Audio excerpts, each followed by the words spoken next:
پیارے پیارے اسلامی بھائیوں، آج میں نے ایک ایسی بیماری کے بارے میں آپ کو بتانا ہے کہ نارملی ہم اپنی جسمانی بیماریوں پر تو بڑی بات کرتے ہیں کہ یار بلڈ پریشر نہیں ہونا چاہیے، شوگر نہیں ہونی چاہیے، کولیسٹرول نہیں ہونا چاہیے، فلاں مرض نہیں ہونا چاہیے. اچھی بات ہے، اپنی صحت کا خیال رکھنا چاہیے، لیکن کچھ بیماریاں وہ ہیں جو بڑھ جائیں تو جان لے لیتی ہیں، جیسے ہماری جسمانی بیماریاں ہیں. لیکن کچھ بیماریاں وہ ہیں جو بڑھ جائیں تو ایمان لے لیتی ہیں. اب بتاؤ کون سی بیماری زیادہ خطرناک ہوئی، جان لینے والی یا ایمان لینے والی؟ جان تو ویسی جانی ہے، آج نہیں تو کل چلے جائیں گے، دنیا سے تو جانا ہی ہے نا. اور اگر بیماری کے عالم میں کوئی جاتا ہے اور صبر کر کے جاتا ہے تو اس کے گناہ بھی معاف ہو جاتے ہیں. بیماری تو گناہ معاف کروانے آتی ہے. جو وہ والی بیماری جس کا میں ذکر کر رہا ہوں جو ایمان لے سکتی ہے، اس کو کہتے ہیں باطنی بیماریاں، چھپی ہوئی بیماریاں. ان میں سے ایک دو بیماریوں کا میں نے آج آپ کو ذکر کرنا ہے. اور افسوس یہ ہے کہ یہ وہ بیماری ہے جو کون سا گھر ہے، کون سا معاشرہ ہے، کون سا گاؤں، کون سا شہر ہے جہاں یہ بیماری نہیں ہے. اور اس بیماری نے ہماری محبتیں ختم کر دی ہیں، ہمارا پیار ختم کر دیا ہے، ہمارا بھائی چارہ ختم کر دیا ہے.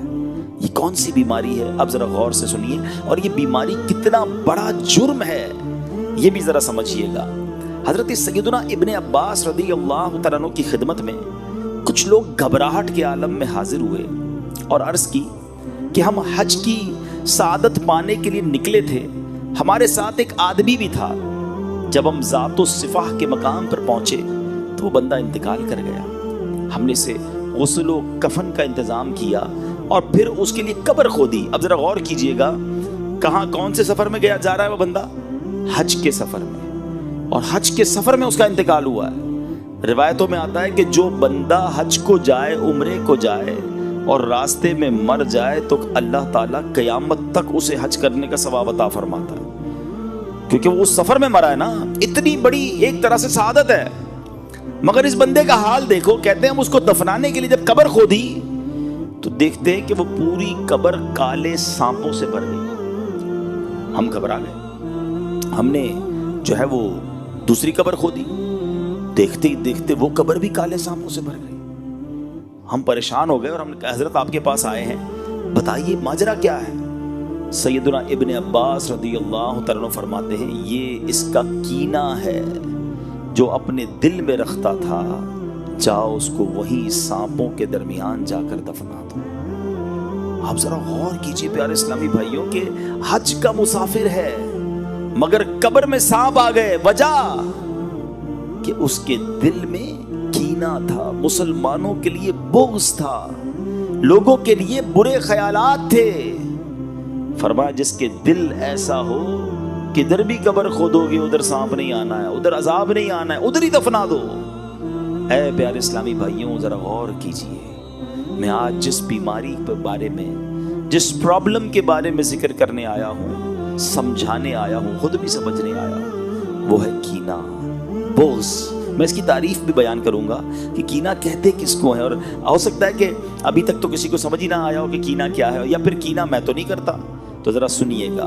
اب پہلے تو کینہ جو ہے اس کی تعریف تھوڑی دیر بعد بیان کرتا ہوں. ایک طرف آپ نے اس بیمار یا اس پرابلم میں جو شخص مبتلا ہے اس کا عذاب سن لیا.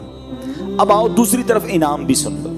ایک بار پیارے آقا علیہ الصلوۃ والسلام نے، صحابہ کرام موجود تھے، سیدنا انس رضی اللہ تعالیٰ عنہ اس حدیث کے راوی ہیں، کہتے ہیں کہ نبی پاک علیہ الصلوۃ والسلام نے فرمایا کہ یطلع علیکم الآن من هذا الفج رجل من اہل الجنہ.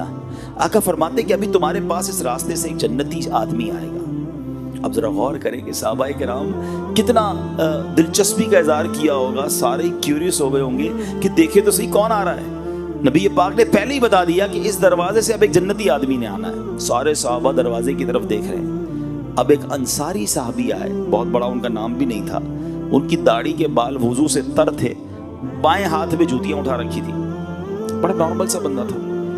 دوسرے دن نبی پاک علیہ السلام نے فرمایا کہ ابھی اس دروازے سے ایک جنتی شخص آئے گا. بالکل نبی پاک نے فرمایا تھوڑی دیر بعد وہی بندہ دوبارہ آیا. تیسرے دن آقا نے فرمایا اس دروازے سے جنتی بندہ آئے گا.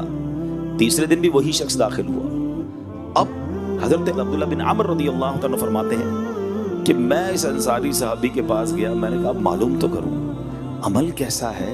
آقا 3 دن سے فرما رہے جنتی بندہ آئے گا، تینوں بار یہی آیا، ایسا کیا کرتا ہے؟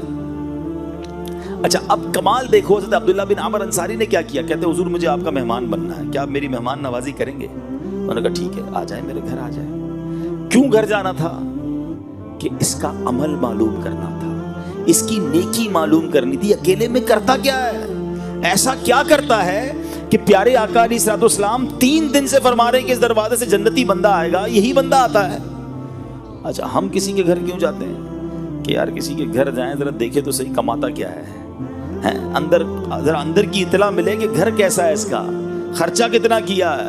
ہم کسی کے گھر نارملی کوئی بندہ کسی کا مہمان اس لیے بھی بنتا ہے کہ ذرا جاسوسی کرے، مگر صحابہ کا خیال دیکھو، ان کی صفائی دیکھو، دل کی نیتیں دیکھو، کہتے اس لیے مہمان بننا تھا کہ دیکھو تو صحیح نیکی کیا کرتا ہے، یہ کون سی نیکی ہے جو اس بندے کو جنتی بنا بیٹھی۔ کہتے میں 3 دن اور 3 راتیں اس بندے کے گھر میں رہا، میں نے کوئی خاص عمل نہیں دیکھا، نارمل وہی نماز، ہم بھی نماز پڑھتے تھے، وہ بھی نماز پڑھتے، وہ بھی جناب ذکر اللہ کرتے تھے، ہم بھی کرتے، کوئی ایکسٹرا آرڈنری کام تو میں نے نہیں دیکھا۔ 3 دن بعد میں واپس جانے لگا، میں نے کہا میں جا رہا ہوں، تو اس نے کہا کہ آپ آئے کیوں تھے؟ کہا میں تو اس لیے آیا تھا کہ آپ کا کوئی خاص عمل ہے جو میں دیکھوں کہ پتہ چلے کہ 3 دن تک نبی پاک نے فرمایا کہ اس دروازے سے جنتی شخص آئے گا، تینوں بار آپ آئے، آپ کا کوئی ایسا ایکسٹرا کوئی خاص کوئی بڑا عمل تو مجھے نظر نہیں آیا۔ تو وہ صحابی پتہ کیا کہتے ہیں کہ میرا عمل تو وہی ہے جو آپ نے دیکھا، میں تو نارمل سا آدمی ہوں، مگر ایک بات ضرور ہے کہ میں اپنے دل میں کسی مسلمان کے لیے کینہ نہیں رکھتا ہوں، نہ ہی کسی مسلمان کو ملنے والی نعمت پر حسد کرتا ہوں۔ حضرت سیدنا عبداللہ رضی اللہ تعالیٰ نے فرمایا یہی وہ وصف ہے جس نے آپ کو اس مقام پر پہنچا دیا ہے۔ اب دونوں باتیں یاد رکھیے، دل گندا تھا، کینہ تھا، بغض تھا، مسلمانوں کے لیے حسد تھا، برے خیالات تھے، تو حج پر جا رہا تھا مگر قبر میں سانپ آ گئے، اور دل صاف تھا، حالانکہ بظاہر کوئی بڑا عمل نہیں تھا، مگر نبی پاک 3 دن تک جسے جنت کی بشارت عطا فرما رہے تھے، یہ وہی شخص تھا۔ اب ذرا اپنے دل کو چیک کر لو، ہمارا دل صاف ہے، یہ دل بھرا ہوا ہے، کینے سے بھرا ہے، بغض سے بھرا ہے، نہ کسی کی ترقی اچھی لگتی ہے، نہ کسی کا آگے بڑھنا اچھا لگتا ہے، لوگوں کے بارے میں بڑے گندے برے خیالات دل میں ہیں، بدلہ لینے کی خواہش ہے، یہ ترقی کیوں کر رہا ہے مجھے پرابلم ہے، یہ آگے کیوں بڑھ رہا ہے مجھے مسئلہ ہے، بڑا زمیندار بن گیا، اتنا سا کاروبار تھا اتنا بڑا کاروبار ہو گیا، ہمارے شہر میں کوئی پہچانتا نہیں تھا، پورے جناب تھر میں پورے سندھ میں لوگ پہچاننے لگ گئے اس کو، یہ تو بیرون ملک بھی چلا گیا ہے۔ وہ ترقی کرتا ہے تو تمہیں پرابلم کیوں ہو رہی ہے؟ اپنے دل سے پوچھو۔